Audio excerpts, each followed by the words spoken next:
Latar belakang proses belajar mengajar dapat terlaksana apabila guru dan murid tersebut ada saling menempati ruang sebagai bentuk kesiapan untuk memberi dan menerima ilmu. Namun pada kenyataannya terdapat beberapa permasalahan di sekolah. Salah satunya yang dialami peserta didik yaitu malas belajar. Malas belajar merupakan suatu kondisi psikologis peserta didik yang terganggu, baik dari faktor eksternal maupun internal, seperti pengaruh lingkungan sekitar, baik dari keluarga, teman sebaya, lingkungan maupun masyarakat, kurangnya motivasi, serta kurangnya perasaan dan perhatian. Maka dengan adanya pelaksanaan konseling behaviorisme, teknik self management diharapkan dapat membantu peserta didik agar mampu menjadi individu yang the skilled person yang memiliki pengetahuan dan keterampilan untuk hidup secara efektif dalam menghadapi berbagai tantangan hidup. Terima kasih. Halo teman-teman, Assalamualaikum. Saya Mimin Widianti akan sedikit menjelaskan tentang metode penelitian dan tujuan penelitian dalam penelitian konseling behaviorisme dengan teknik self management dalam mengatasi malas belajar siswa di MA unggulan Amanatul Ummah Majalengka. Nah, tujuan penelitian kali ini adalah untuk memahami masalah sosial di lingkungan sekolah, lalu untuk membantu siswa dalam memanajemen dirinya dengan melakukan konseling behaviorisme teknik self management, serta untuk memenuhi tugas kelompok konseling sosial dan menambah wawasan.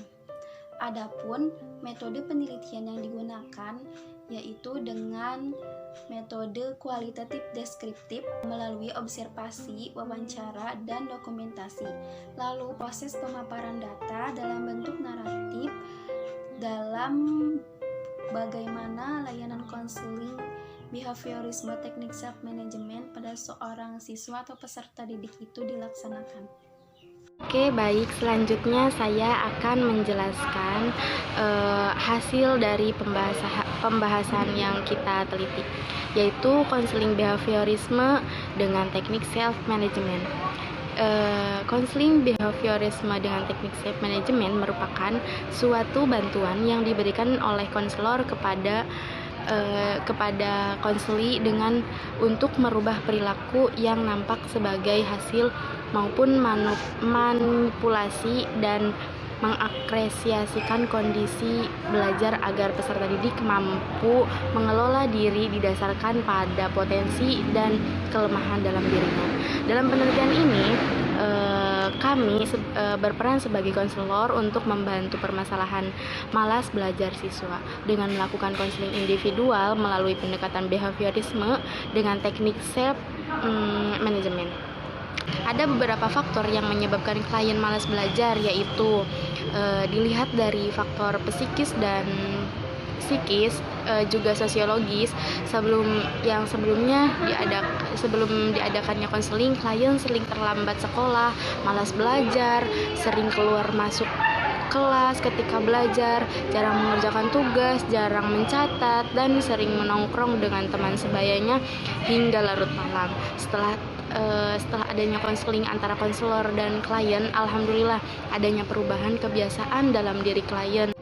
Setelah adanya konseling, pada dasarnya klien menjadi mampu mengelola diri berdasarkan potensi dan kelemahannya yang dimilikinya, terutama dalam memprioritaskan pendidikannya guna meraih masa depan yang cerah di kemudian hari. Sekian dari saya. Terima kasih. Untuk kesimpulannya, malas belajar merupakan masalah yang sering dialami oleh pelajar. Masalah ini harus dipahami secara menyeluruh, terutama faktor-faktor penyebabnya. Malas belajar tidak bisa dibiarkan karena memiliki dampak yang serius. Dengan demikian, penelitian ini mengkaji beberapa faktor tentang penyebab malas belajar yang terjadi pada salah satu peserta didik kelas 10 IPS di MA Amanatul Ummah dengan teknik konseling behaviorisme dengan teknik self management untuk mengatasi malas belajar yang dialaminya serta dilihat perubahan-perubahan perilaku yang nampak setelah dilakukan treatment.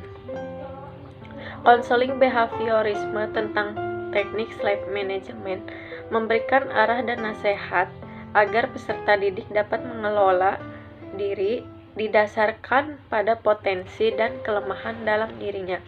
Adapun faktor-faktor penyebab malas belajar yang dialami bersangkutan yaitu faktor internal, fisiologis, serta sering mengantuk karena tidur terlalu malam untuk bermain games online.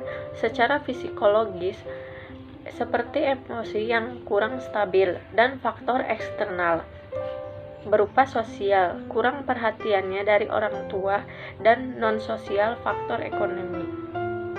Dari hasil konseling behaviorisme, teknik self management untuk mengatasi malas belajar yang dialami ditunjukkan pada perubahan sikap seperti kesadaran dan perubahan tingkah laku peserta didik yang malas belajar secara perlahan mampu mengelola diri berdasarkan potensi dan kelemahannya dalam kegiatan sehari-hari, terutama berusaha memprioritaskan pendidiknya guna meraih masa depan yang cerah kemudian hari untuk dirinya sendiri maupun untuk di sekitarnya.